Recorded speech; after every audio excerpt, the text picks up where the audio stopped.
Hello and welcome back to Humans of Van Life. This is episode 24. Oh my god. And I'm sitting here with Katie in the parking lot of a public library in Denver, Colorado. Mm-hmm. So I am super excited. I drove all the way out here to meet Katie because I met you at the Colorado Van Life Diaries meetup. Mm-hmm.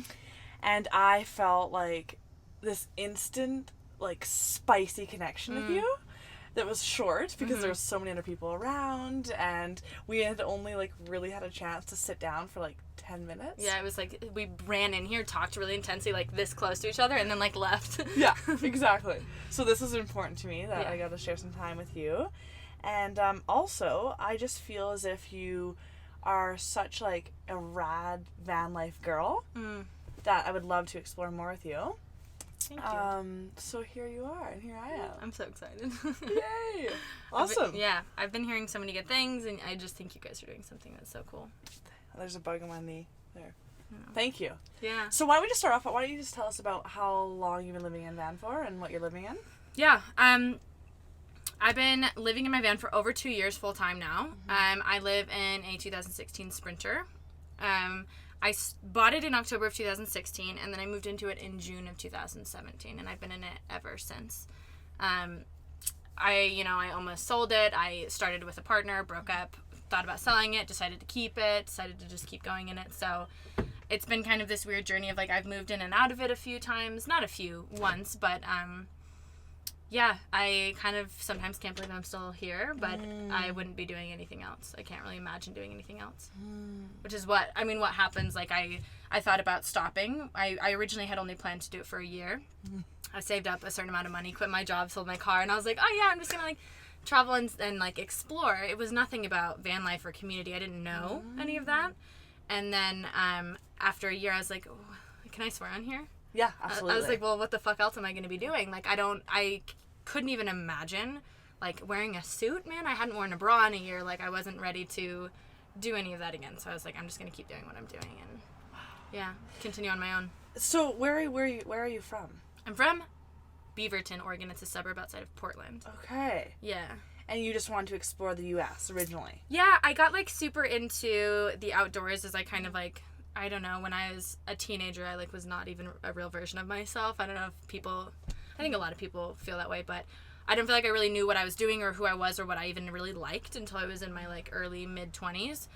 And then I was like, oh, I actually really like being outside, and I started hiking and camping a bunch, and I was, getting out of my corporate office job at Friday at 5 and just, running out into the forest and camping 3 days a week, and I was like, oh, I could do this all the time.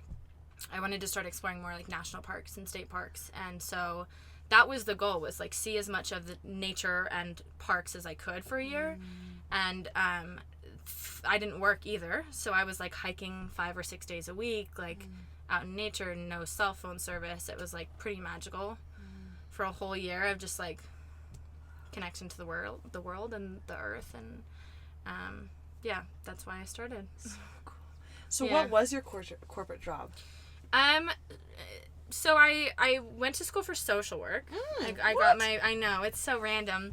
I got my bachelor's degree in social work, and then I went abroad for a little bit, and I worked at a refugee center, and it just broke my heart, and I felt burned out within just a year or two of doing volunteer work and that. So I came back, and I worked, it's called association management. It used to be a degree in the 90s, and now they don't offer it anymore as a degree, but it's really corporate conference planning, kind of. So anything that needs a license, you have to have continued education credits, and so I put on conferences where people could get those credits. It's so random. Wow. Okay. I know, it's so random. But super wearing business suits. Oh yeah, I wore I had to wear business professional. I wore heels. I wore suits on the weekends. I worked weekends overtime. I did it for almost 2 years. I commuted an hour and a half each way to my office every day. It was horrible. And what was it like inside during that time? How was your mental health? Phrase it. Yeah, I gained weight. I drank alcohol every day. I was just, I commuted, so I was up at 6. I drove to work. I clocked in. I got off at 5. It was a pretty rigid schedule. No flexibility. If I was 2 minutes late, I was reprimanded. And then I would get off. I'd sit in traffic. And then I would drink and eat dinner and go to bed and do the same thing. there wasn't even time for, like, exercise. Like, a 15-minute workout was, like, me stretching my schedule.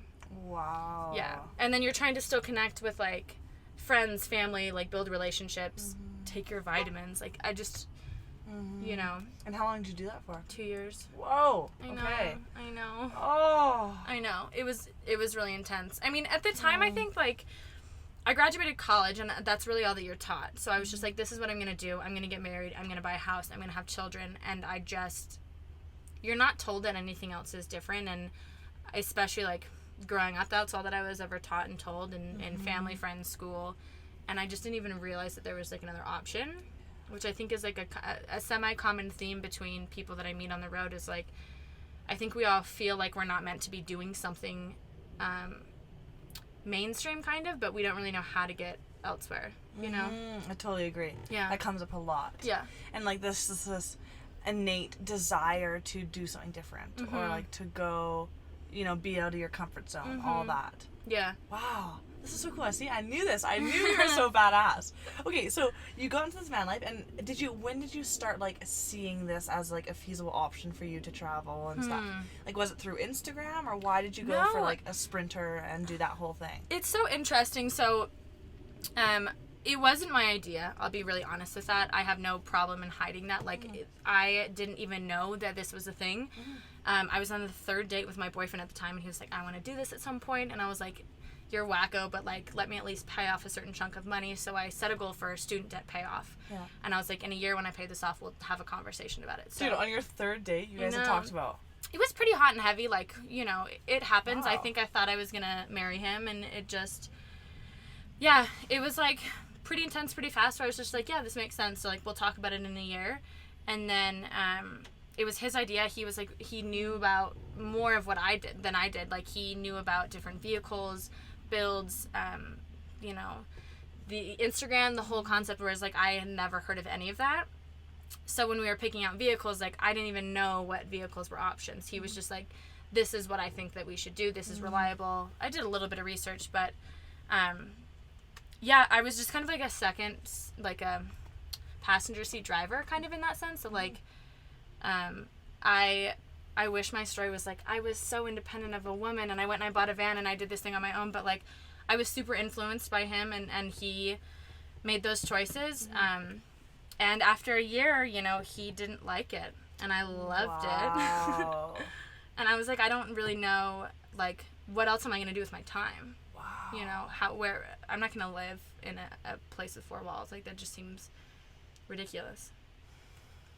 Holy shit. So he went back to living in a home? Yeah, so we were supposed to move to Oregon together, back to Oregon, where we're both from. And you guys traveled for a year together? Yeah, a year together. We were together for 3 years in this van that I have now, yeah. And I think there was, like, conversations. We both knew it was going to end. You know, if we're really paying attention to red flags, we probably shouldn't have ever done it in the first place, but I'm continuously grateful that I'm here. And I think that through bad decisions, lessons are always there to be learned. There's something so good that has come out of it, and I'm very grateful for that. I wouldn't be here right now if that wasn't for him, and so I'm thankful for that. But yeah, he didn't really like it, and I just loved it, and he was really ready to be stationary and have, like, structure, and we were getting ready to move, and I was just like, hey, I'm not gonna come, because we lived in Beaverton, that's where we were both raised, and we were gonna move to a small town a couple hours out, and I was just like, I'm not coming. I can't I can't do it. Like, I don't want to. It was like a small town. There was, like, no reception. I wasn't gonna be able to really work that well, and I don't know, the feeling of, like, being stuck somewhere, or, like, being told no, or being limited after having all this freedom is, like, the most debilitating thing that I can possibly think of. And I don't know, it wasn't really panic, but I was just like, you know, I fucking can't. Like, I'm not doing it. So I didn't. God, that is so beautiful. Like, I love that. And if, like, I'm gonna get my parents to listen to this exact part of this podcast, because that's how I feel. Like, they keep going. Like, I just talked to my dad on the phone today, and he was like, so, Nick, like, have you given your career any more thought? Oh, like, no. When are you coming home? Like, as a nurse, right? Same shit. Social work, nursing, pretty much same thing. Yeah. When are you coming home? Like, when are you starting a job? It's like, oh. Yeah, it makes like my skin crawl. Like, yeah, and then to like hear like you just like said it so eloquently. Like that's beautiful. Like once you've had this taste of this freedom and this like empowerment to decide what you want when you want it, it's like debilitating to go back. Yeah. And I think like a lot of it comes for me is like control.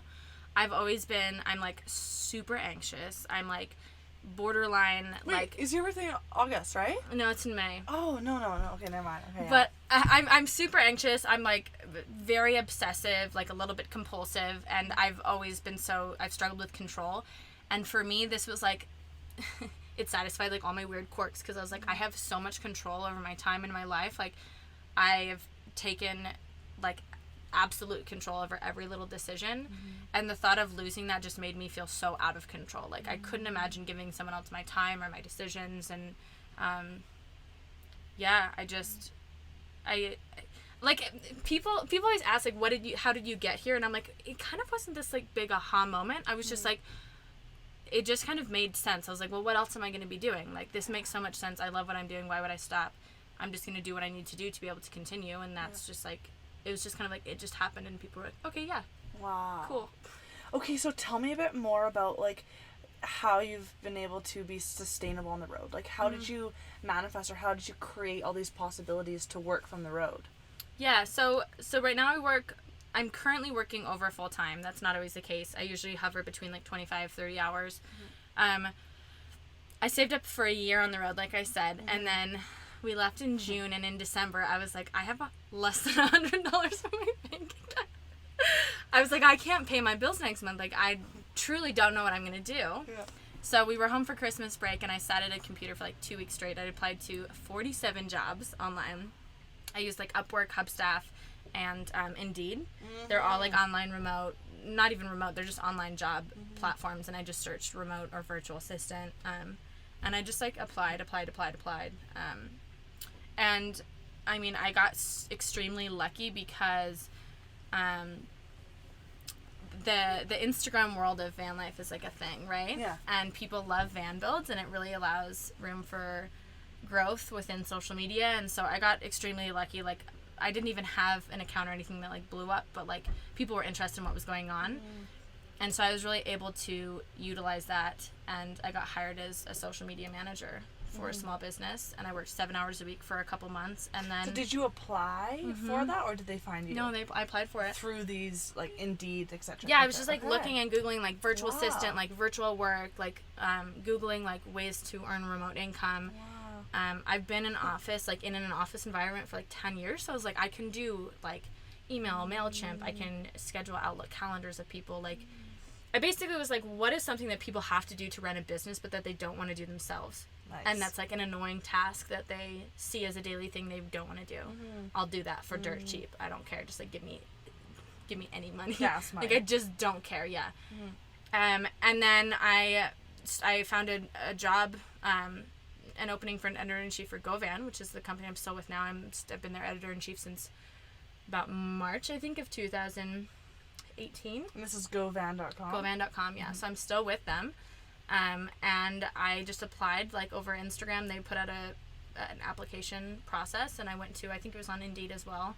I went there and I applied, and I got it. And that was just, like, my ticket. I was like, I'm not making much, but, like, I'm here. I can sustain myself. And even now, a year and a half later, like, it's kind of still the same case. Like, I'm not rolling in dough. I'm like very poor. I always say how much like I'm very poor. I don't have money. I have debt, but like I'm here, and I could be in an office somewhere else at home paying rent and spending all my money on a car payment and rent, and instead I'm stressed and I don't have a lot, but like I'm here, and I kind of just don't care what I have to do to be here. Like, I just want that freedom, you know? So for me, it's yeah. It sounds like very simple, but I think about like, I could be like maybe doing something else and being a little bit more comfortable at times, but like, I literally was like, I'll do anything that I can to continue to like not be tied to one place, not be tied to one job, and just have the freedom to like explore, meet, grow, and it's worth it. I don't know, it's worth it every day, you know? That's so inspiring to me.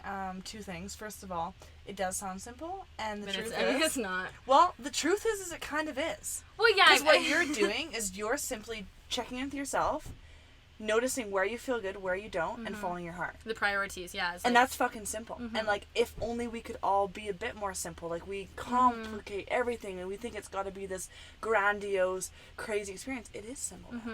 And that's life. Yeah, I mean, a lot of people ask me, like, how do you get here? Like, what do you do? And it's like, fuck, if I have to go down a checklist, yeah, there's, like, a lot of things that I had to do to get here. But, it didn't start like that. I didn't come with this, like, massive plan. I was just like, I'm unhappy. What am I going to do about it? Like, the thought of, like, going back to a job, especially because, like, at the time when him and I separated, I sold my car, I sold my furniture, I sold everything. He kept all of his, because we thought when we were going to get back, we were just going to consolidate and go on. So I got back and I was like, I actually have 0 things in my, like, I have nothing. I don't even have a pot that I can, like, cook an egg in. Like, I have nothing.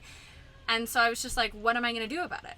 I'm not going to do this. I don't want to. So this is what I'm going to do. And it was just that simple. I know that in theory sometimes it doesn't seem like it is, but it was just a choice. I made a choice, and then I did what I had to do to make that possible, because that's what's important to me.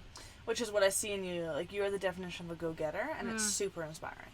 Like, ever since our conversation, I've been fired up about realizing that, like, actually, I can create anything out here. Oh, yeah, absolutely. And, like, just, like, you've inspired me to dive more into this project as well, because I realized that it's just the beginning. I don't know all the nicks and crannies or really what to do, and, like, that's perfectly okay, because I'll figure it out. But you inspired me to, like, I'm not going back. Yeah. That's the truth. See, and that's where I was. Is I was just like, I don't know what I'm gonna do. I don't know how I'm gonna make this happen. Like, I was just like, I literally one day I was like, he was like, what are we gonna do with the van? And I was like, I'm gonna buy it. And he was like, haha, no, you're not. And I was like, okay, wait, but actually, like, could I buy it? Like, so you bought it from him? Yeah.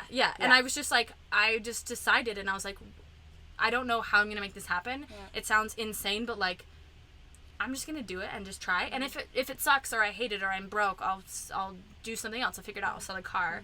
But I don't know, if the likelihood of you failing is so much less than, like, there's always a way out of something.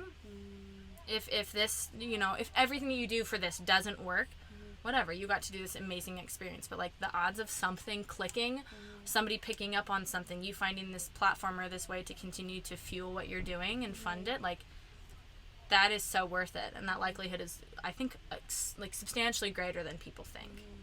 I like that. And then also, like, to add on as well as, I am most happy when I'm here.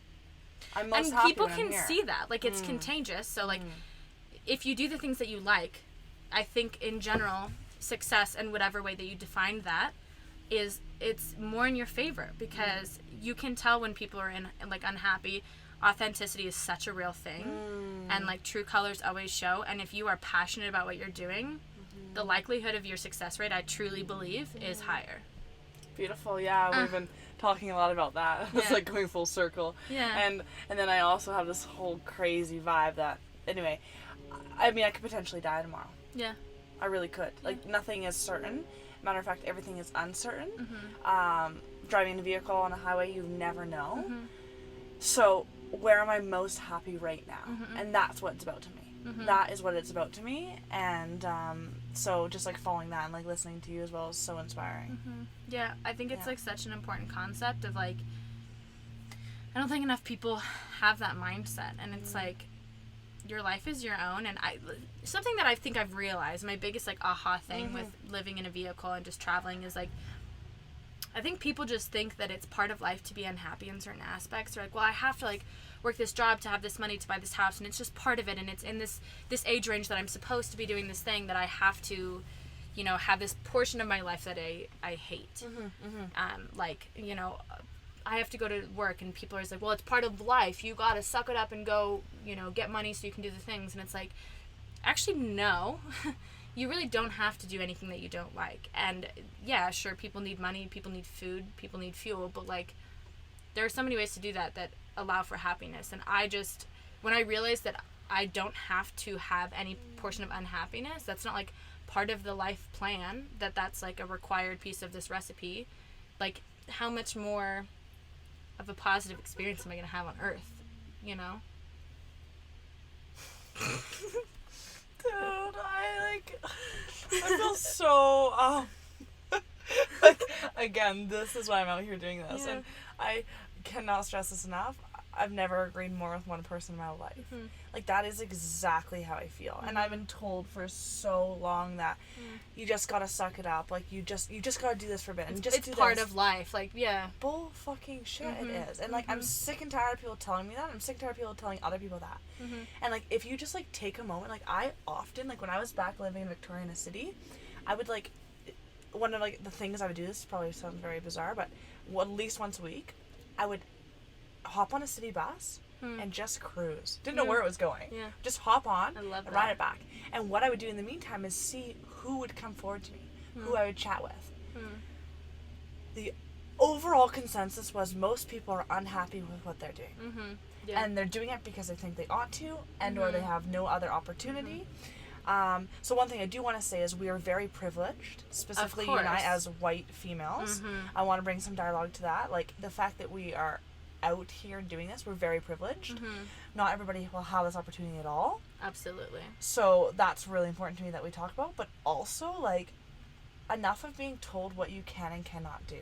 Oh my God. Like, I'm sick of that, and, like, this is, like, living example that you actually can. It just takes passion and putting your mind towards it.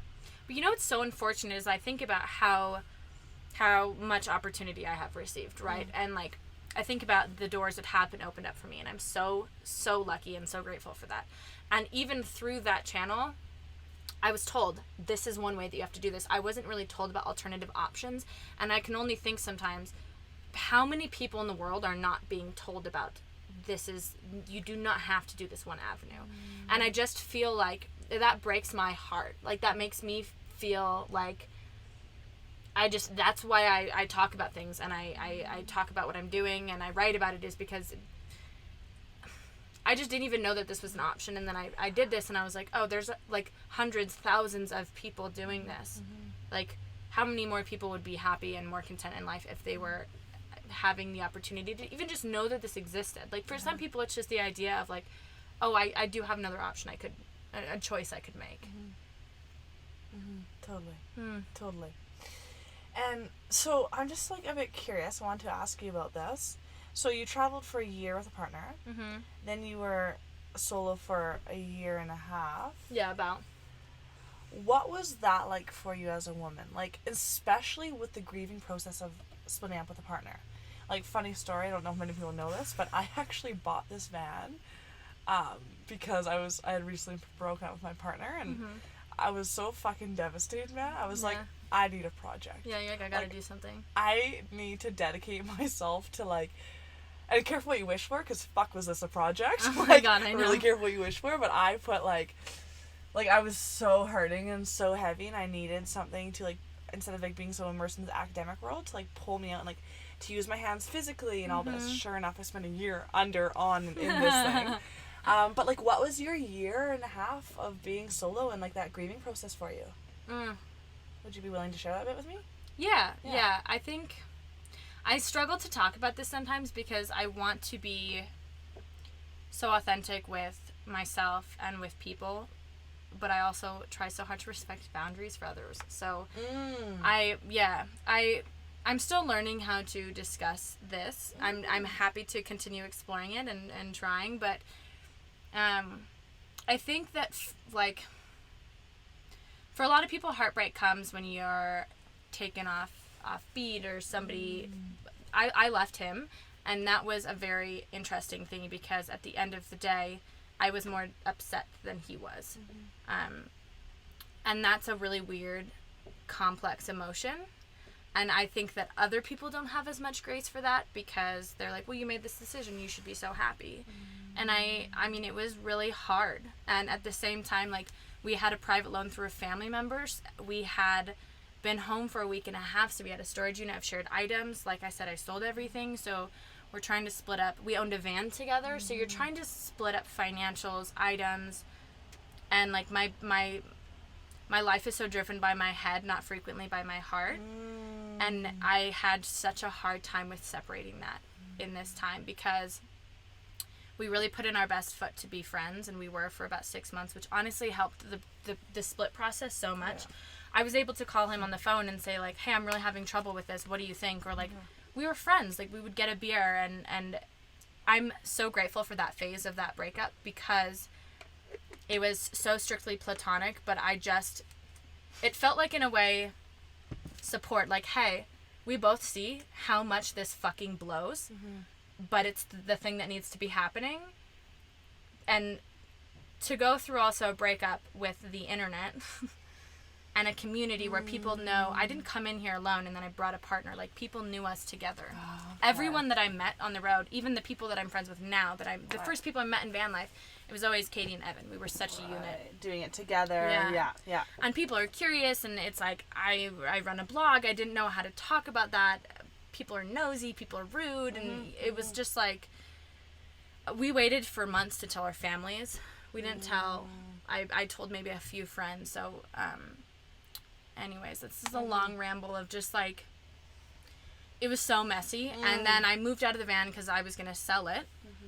He left and he was like, you deal with everything. So I had to separate our belongings on my own. I showed the van on my own. I got ready to sell it. I was like taking down, I have a patch collection of like 100 and something patches, and I was taking them down and just like in an empty van with a bottle of wine, just like crying so hard. Like, it broke my heart, and I couldn't do it.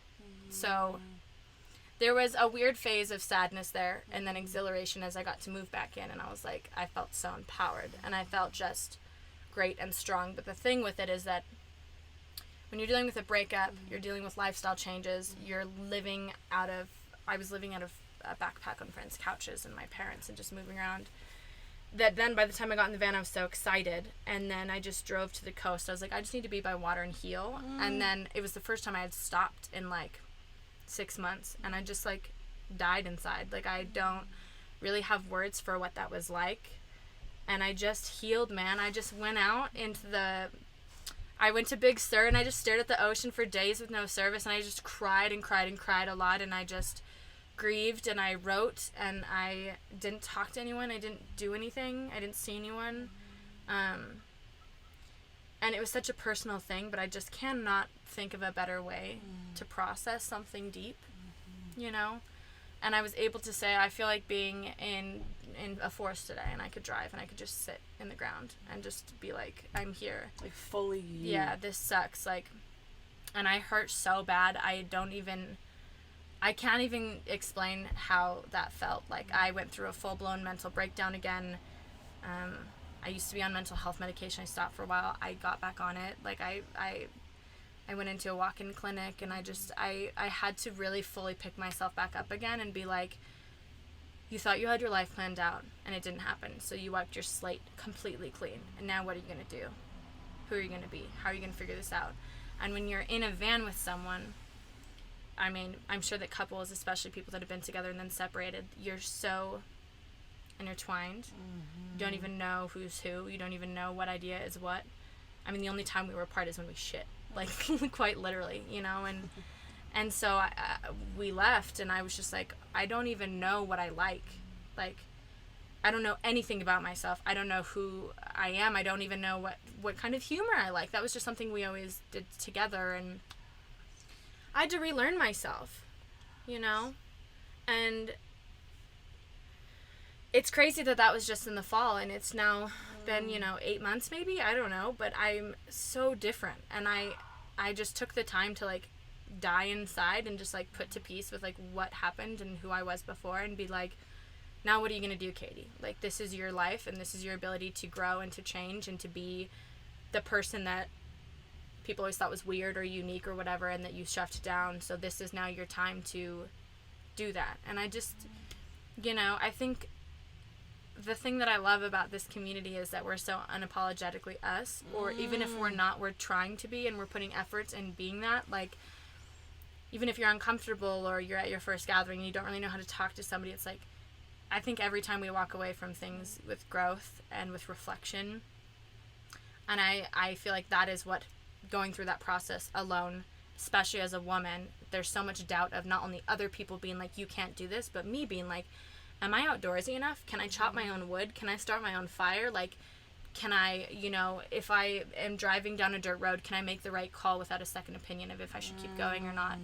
And I've gotten to surprise myself really well. Fucking right, you have. Yeah. I know. It's been really cool to just be like going from such a low place of not even knowing who I was to now being like, I am a fucking badass. Dude. I can do this thing. And I mean, if I can God only inspire one other person to pick up and do that and be like, I am allowed to do this as a woman. I'm allowed to be independent and make these decisions.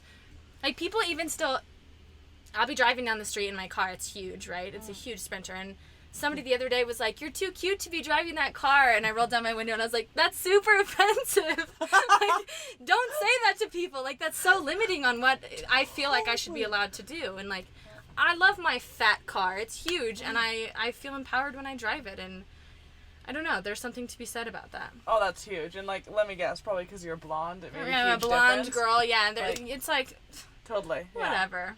So this, like, holy shit, man, you are something else. You really are. You're so sweet. No, you really are. I just love you. And you just painted the most beautiful picture of what, to me, grieving and the whole healing process looks like. Yeah. Like, when you said water, I was like, yes, man, yeah. I'm right there with you. Like, I did the same thing. Like, I was just freaking, like, bathing, like, yeah. baptizing. But you fully, like, what I heard you say is you fully allowed yourself to go through all the emotions and to feel all the emotions. Oh, yeah. And that's what fast tracks and also allows for deep healing. So, like, I'll just give you an analogy of, like, a wound. If you heal a wound, like, you can, like, the top can heal. That's great. It looks fantastic. Maybe there's a little scar, but underneath, blistering fucking pus is spewing out of it because you quickly, it's like the analogy of putting a Band-Aid on it. Yeah. But the truth is like, we fully, in order to heal the bottom of that wound, you have to deal with it and surrender. See it. Yeah. I think that was like a big thing for me is like, I always considered I had a pretty big, I know it's hot. I'm sweating. I had a pretty big mental breakdown in 2012 and I just like referred to it as like the black hole because I didn't know how to talk about it. And I was just, in the fall, I wasn't on my medication and I was just like, I cannot go back to that place. I will not allow that black hole to take over my life. And then I was just like, it wasn't going away. And I was like, maybe I have to for it to be done. And for me to just be like, oh, see, if I actually give into it, it's not as scary as I thought. And I had really, like, I had painted this picture of who I was when I was sad and how, like, out of control I was. And it was more of a scary thought of being scared of who I was and my thoughts when I was alone. And I just was like, okay, well, this is worst case scenario, so I'm just going to do it. I'm just going to let myself hurt to the deepest degree. I'm just going to... I mean, I would just be on the highway with my sunglasses on. The windows are down. I'm in California. I have my hands in the wind, and I just have tears streaming down my face. And it was like, it was horrible and beautiful and sad and healing and allowing myself this space to be like, oh, I don't have to get up and go to an office job. I'm allowed to be in a horrible place. Yes. And I gave myself that area to heal. I still held the job. Like, I still did the things that I absolutely had to do, but like, I let myself wear the same sweatpants for days and days and days. I didn't shower, and I just hurt, you know? And then I came out just, God, so much better than I was before. And that's the key. Like, you just nailed it again. Like, in our society, we constantly try and do quick fixes. We're in the city, we're, like, working full time, we have 100% course I don't load. have time to deal with my emotions. It's like, you don't have time to feel it. Or it's like, look at the biomedical model, look at our hospitals. Like, there's something wrong with you, quick, take this medication, let's fix it. Meanwhile, you're still eating the same food, you're still smoking, you're still drinking, you're still causing all that inflammation, but you're not feeling pain because you're taking medication, but the inflammation's still happening. Yeah. You fully, like, you're the definition of what I believe in healing, and that's fully allowing yourself to just be not okay. And fuck, that's hard to do. Oh my God, nobody wants to be not okay because it's uncomfortable and it sucks. It's beautiful, but it's also ugly. Like, it's to be able to, like, call people and be like, hey, I have to cancel plans because I haven't gotten out of bed in 3 days. Like, that sucks. Nobody wants to do that. But, like, when you just allow yourself to be human, like, we all make mistakes. We all have points of really, really high highs and really, really low lows. And just allowing ourselves the time to, like, just be and not be pretending or trying to be to a certain level. It's just, I don't think we give ourselves that time. No, we don't. And, like, there's this new thing now in the world that's called, like, mental health days. Mm-hmm.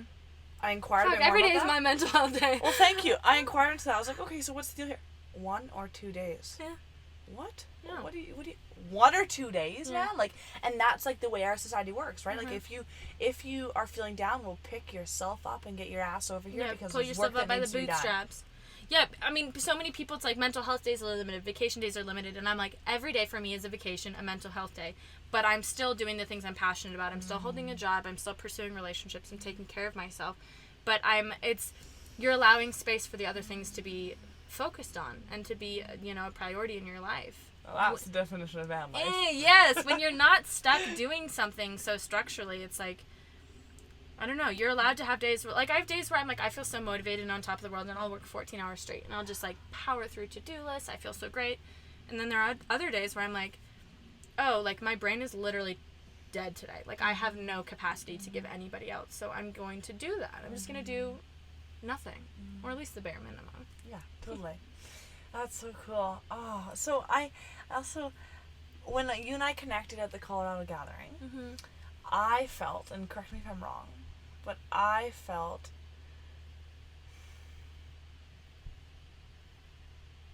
You thinking the right way to phrase this? no, I'm just feeling it, actually. Yeah, I'm just feeling it. I felt like you had this deep, deep longing to connect with women Yeah, and of community. course. So, during that time, like, is it recently that you started connecting more with community? Or, like, what has your experience on the road been like with community and interacting with people? Because, like, I felt, and, like, I was feeling similar to you, so, like, I feel like we just met right there. Mm-hmm. But I'm just wondering what your experience with community has been. Oh man, what a question, huh? You're very good at this. Thank you. Yeah, I mean, I think like a lot of us that are doing something that's not even just van life, an alternative lifestyle, I think we're looking to, and I can't really generalize, but my experience of meeting people is we're all looking to heal, and we're looking to not run away, but to actually look at things face on for the first time in a long time. And I was raised in a super conservative and Christian family. I'm not religious, and that's isolating in itself. Growing up, I was always like, I had friends, I was in a great community, but I was like the weird one that was usually like the brunt of the joke, or like, I was fine, but I just got picked on even by my closest people. I went to college and I thought I'm going to move to a new city by myself, and I moved to a totally different area and went to a school, and I made zero, like hardly any friends, and I just, I had connections, but they were either, I don't know, it's not that I was ever not like accepted, I just didn't ever feel like anyone either fully saw me and I was really able to ever fully see them, partially because I was so busy feeling insecure in myself. And then moving into a van with my ex, we were so busy, we thought we were just going to do it for a year, we just blew through everything. We didn't have community, we didn't see anyone. People would want to meet up and it'd be like, there's no time, we have to be in Albuquerque in 2 days, we can't slow down. And being on my own, I took all that time to be alone for that season, and then I started attending gatherings. I started meeting up with people when they asked. I started reaching out to other van lifers, and I have built so much community, even just in 6 months. I went to my first van gathering in the fall of last year. Which one was that? So I went to Quebec, which is for Govan, and I went to El Campo, which is Govan's annual event, and then I went to Women on the Road, and that was really, I think, my changer. Man, that was magic. All my closest female friends right now are from that, and I've only known them 6 months, and it feels like I've known them my whole life, and for the first time, I wasn't looked at as, it's so hard to even put into words, but I wasn't the brunt of any jokes. I wasn't like the odd one out. It wasn't like, oh, I'm interested in getting to know you because you're weird. It was like, oh, we're all weird. We all have these weird pieces about us, and I want to know all of that stuff about you. And it was like all of the conversations I had were like alternative and out there and different, and that was the most powerful meaningful experience with women I think I've ever had. It was, I mean, there was classes on sexism, on being a solo female traveler, and it was like putting not purpose, but it was like, I was doing this thing by myself for so long, as like people are like, oh, it's so weird that you're out there solo traveling, and I just looked around, there was 175 other people doing the same thing. Women doing all women, like, yeah, it was so cool. And even some of them had boyfriends, like, you know, people are in partnerships, people had girlfriends, and it was like, there's just something really special when you create space for women and men, when you would just allow, I don't know, it was just magic in a way that I've never really experienced otherwise in a community. And it's so beautiful because I know exactly what you mean. You don't even need to put words onto it. And it's so hard. I tried to write a recap on the emotions that I felt on that weekend, and I really struggled, and I, like, cried every day about it, and I felt so overcome with emotion. And I even had some people be like, you seem really sad, like something's going on with you. And I was like, no, I'm so moved. I feel powerfully connected to people for the first time in a real raw way. And it was like, not even happy tears, but just like processing these things that I had seen and experienced and discussed, and it was wild. It was so cool. So Women on the Road, who put that on? Some Laura Hughes, she's a good friend of mine. Like the podcast? Yeah, the podcast Women on the Road. They're having another one in October. You should come. Where in October? Moab, October 4th to the 6th. Oh dear, I might be in New Orleans around that time. Yeah, I know, it's the same. Like gathering. Yeah, they're similar, so similar timing. But yeah, Laura. Wow. That's another really good community of just like fostering female empowerment and women and non-binary. It's just a community of people to come and tell their stories, to connect, to either say, oh, my story is similar to yours, or my story is nothing like yours, let me learn from you. And yeah, she just highlights not even solo, she highlights females in road travel. It's not even van life, it's just Subaru life. It could be hitchhiking, it could be backpacking, it's anything of just like getting out there, experiencing the world, and it's cool. It's really cool. This is so... Okay, so are you in your 30s, eh? No. I'm 27. Okay, yeah, okay, that makes more sense. Just like your timeline. 27, like, this is just absolutely unreal. Like, what you're describing, like, the first time you've ever felt that magic and that moved is when all the women gathered. Like, it amazes me so much because that's the power that every woman has access to, yet a society tries to keep women apart. It took me 26 years, man. Exactly. I mean, that's a lot of time. Yeah.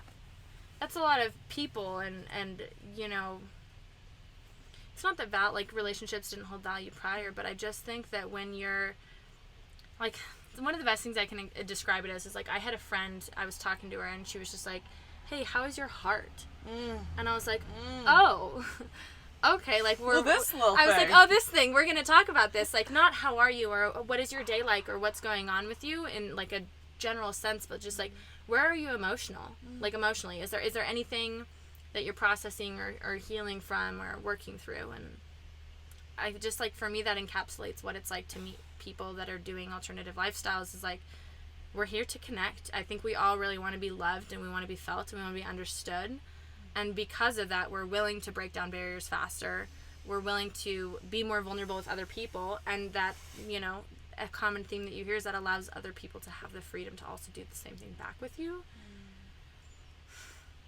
And it's just like creating space, man. It's just about creating an opportunity and an area to connect with people, be yourself, pursue passions, like, fuck up, do things well. Like, if you don't allow for yourself to have places to grow, you're going to be stationary in more than one way.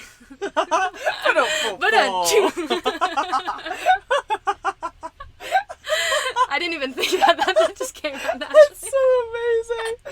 Oh my god. Holy shit. Ow. I wish there was a word for me to, like, share with you how I feel. Sweaty? Oh, yeah, that too. But, like sweating through my shirt. I am too.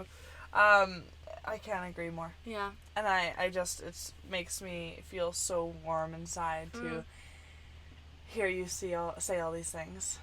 Like, that's exactly how I feel, and really what I want to show to others and tell people that it's all possible. Mm-hmm.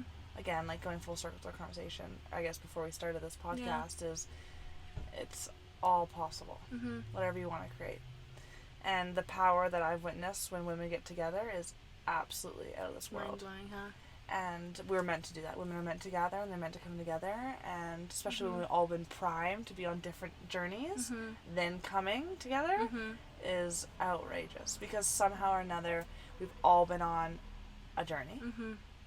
Specifically with this kind of lifestyle, like Mm-hmm. my van, I thought was broken down this morning Yeah, before this I got morning here, you're like, right? hey, it might not be there. Like, e-brake's not working. Yeah, right. So it's just like all these little things that continuously help us grow and like prime us, I feel, to connect. Yeah.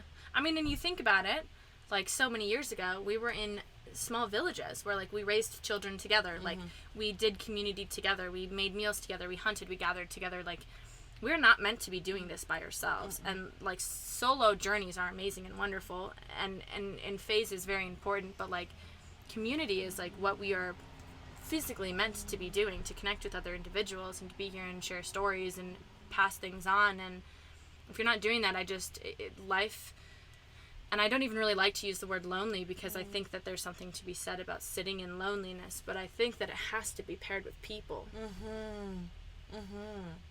So how might you think you will navigate the next little while with community, and also you have a new partner? I have a new partner. Which is so exciting. I know. I haven't told anybody really. Okay, so just so you know, but that's fine.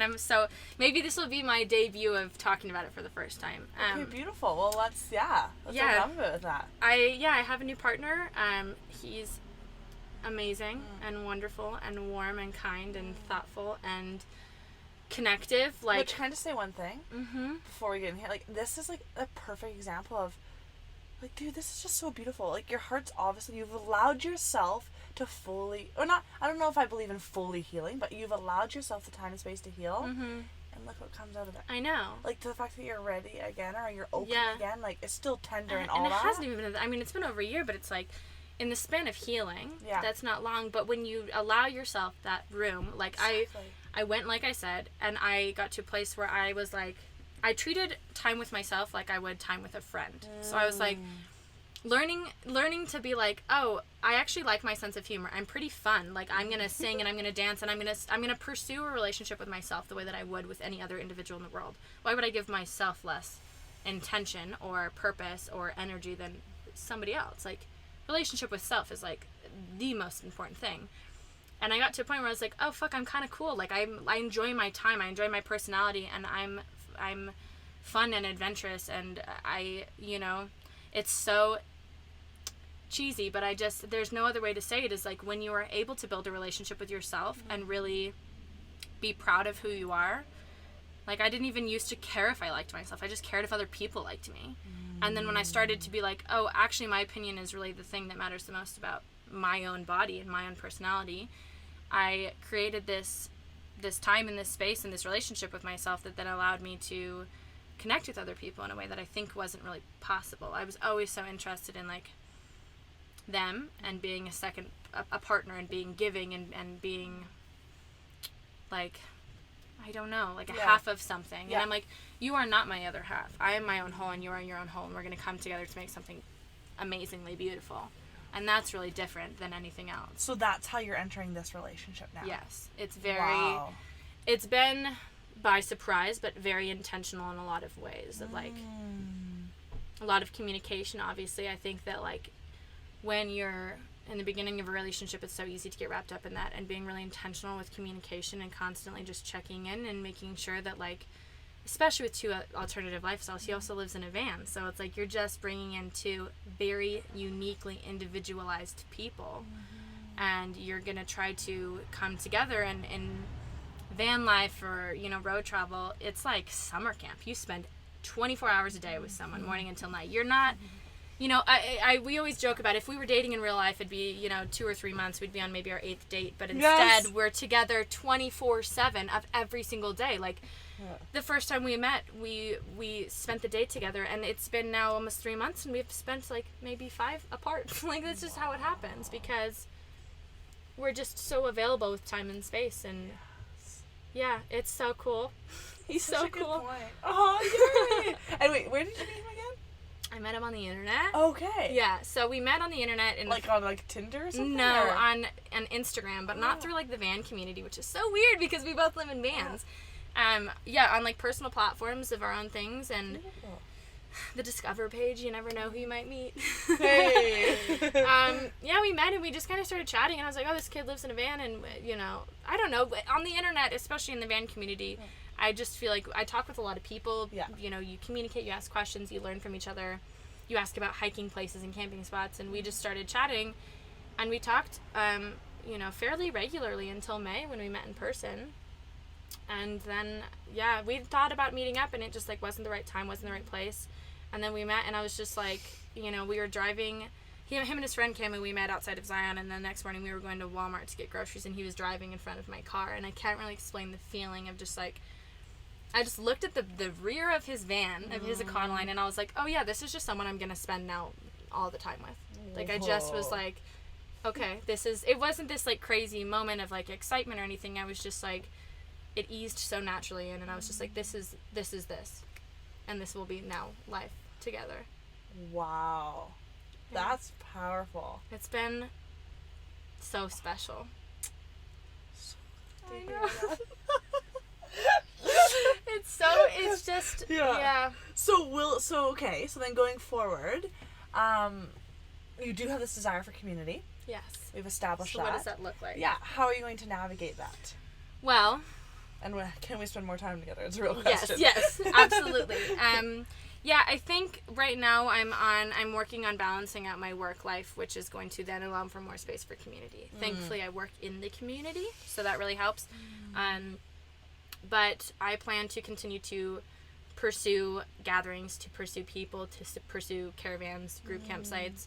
I actually took him to his first gathering this summer, which is really cool because he had no idea of any at the Tetons. He had no idea of community or people, and he's so sweet. We were like getting ready to go, and he was like practicing names of people that I had talked about because he wanted to meet the people that were important to me in the community, and I got to introduce him to all these wonderful, you know, humans of van life that I've been so wonderfully connected with, either in person or online, for the last 2 years. And I think we both have agreed that that's kind of going to be just something that we continue to pursue. I don't ever want to isolate again. I want to continue to be part of something bigger. And van life started for me as something to travel and to see the world, and it's really just turned into so much more than that. I kind of don't care. Really, I mean, seeing beautiful places and stuff is great, but, like, I just don't care what I see or what vehicle I'm in or how I get there or how fast I travel. It's like, it's this human connection. Yeah. It's so important, and without it, it's all meaningless. Like, I don't feel the way that I feel unless I'm with people. I completely understand that, and I think that this lifestyle facilitates that. Oh, yeah. Into like a full embodiment. And what I mean is, I used to be like, you know, I went to Southeast Asia. I did the whole trip, right? It was like, okay, you know, Angkor Wat in Cambodia. I don't know, in Laos or whatever. You float down that river. Like, what do you fucking do? Yeah. And what I've come to learn is that, like, exactly, it does not. You could be the most beautiful place in the world. Yeah. And it suck. And you can be at like the side of the road on a highway, waiting to get towed, with somebody that just blows you out of the water. Yeah, it makes all the difference, you know? It's incredible. Yeah, and I think, like, I really felt the need for a while to be alone before I felt that community. But, like, I went through this, like, phase of life where I was like, you know, if I'm not sharing this with anybody, does it actually matter? And, like, I still don't have a question or an answer to that question, but, like, I felt that really intensely, that, like, I really wanted it to be enough to share with myself, and I think for a while it was. But once I got to a place where it was okay to be alone, that's when I wanted community the most. And I wanted it not out of necessity, but out of, I have all this that I want to give to people, and I want to receive back from them, you know? And it was like a full circle thing of, like, I'm going to completely isolate, and then I'm going to be ready to come forth and be part of something so much bigger than just myself. Are you guys planning on coming to Descend? No. Why? We're going on vacation with my family and his. We're gonna go meet some family. Wow. I know. Okay, that's so exciting. I don't mind that you're not coming. Yeah, it's good. And, you know, descent's in Oregon, and I'm still... I'm learning how to go back. I've only been back once, and I was gonna go back, and I didn't. I really revert back to some younger emotional stages of my life, and I'm still learning to process with memories. I thought I was going to retire there and marry someone, and he's around and people are around, and so I'm just still navigating how to be back in that space. And you know, I've done so much to get to where I am now, and I'm so proud of that, but I just don't really know. I'm still figuring that out. It's muggy waters that I'm not quite sure yet, but beautiful. Great. Yeah. Like, that makes life interesting. Yeah, and I think it's like through healing, it's, you know, it's not linear. There are times where things are really easy, and there are times where it's not at all. And like, I think my biggest, like, something, a whole concept that I'm really struggling right now with is just like forgiveness in general, not even just romantically, but through any sort of hurt that comes from the world or people. Forgiveness is messy.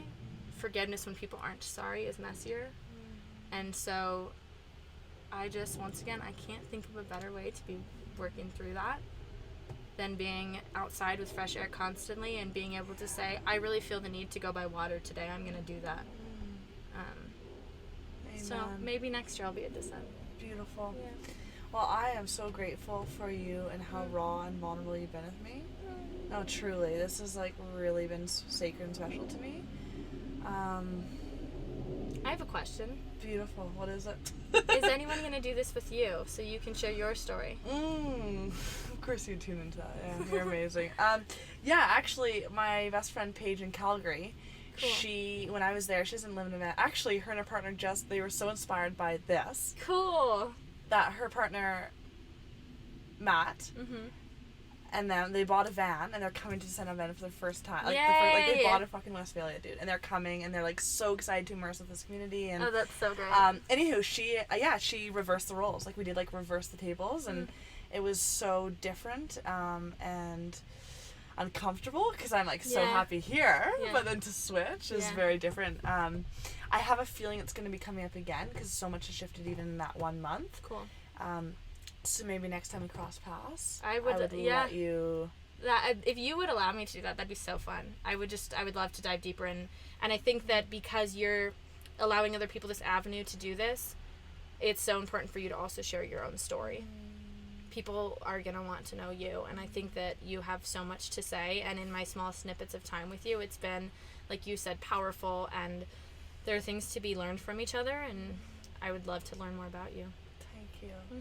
We'll make that intention. Yeah, then. I would love that. Okay, well, for time's sake, and because I feel it, we're gonna wrap up this podcast. Yeah. Okay. Is there anything else you'd like to share that's coming forward on your chest, maybe, or your heart?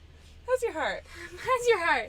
Okay. No, I think just, continuing to pursue what's important to you. And I think a lot of things, too, that people say is, like, you get into this van life and then you're like, oh, I got it figured out. But, like, shift, change, move around. Like, I'm constantly making changes to my priorities, my schedules, the way I'm using my time. So be dynamic. Even if you think you've got it figured out, like, being open to changes. You never know what, like you said, in the last month, things have shifted for you. Who knows where you'll be in a month? You know, something else could be totally present in your heart and, you know, that you want to pursue. So being dynamic is so important. This is exactly what I needed to hear today. Yeah. That is bang on. You are so intuitive. Like, that's amazing. I got a couple things to pursue, let me tell you. Good. Yeah, I can feel it. You're I love do it. you. Oh, thank you so much. Thank you for being here. Oh. This is so special. Oh, I'm so happy for you. I know. I'm so glad that you included me in this. I first heard about it and I was like, oh my god, like, nothing's being done like this. Like, this is the chance for people to, like, you know, especially you're doing it with words and with vision. It's so different than any sort of, like, writing or one type thing. It's like you're allowing people multiple outlets to be able to see. And I'm so excited for you. Yeah. Thank you very much. It's going to be so cool. Well, folks, I hope you enjoyed the episode as much as I did. And I hope you come back every Tuesday and Thursday for more episodes and more magic.